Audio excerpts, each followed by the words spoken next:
Hi guys, I'm here with some nice news, some interesting news.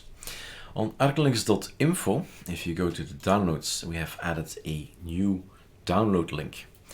So you must remember that we are paying for a seed host, but that's SourceForge bandwidth and web space, and BELNET web space is free of charge.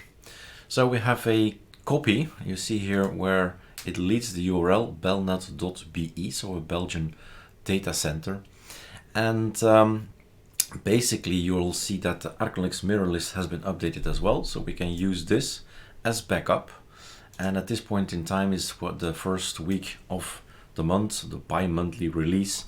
All our ISOs are now at this point here, and the world is now testing these ISOs and giving us feedback in Discord.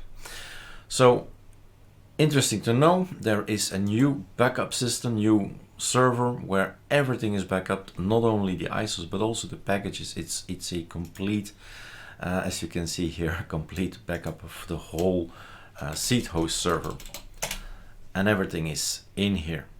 All right, enjoy guys, cheers.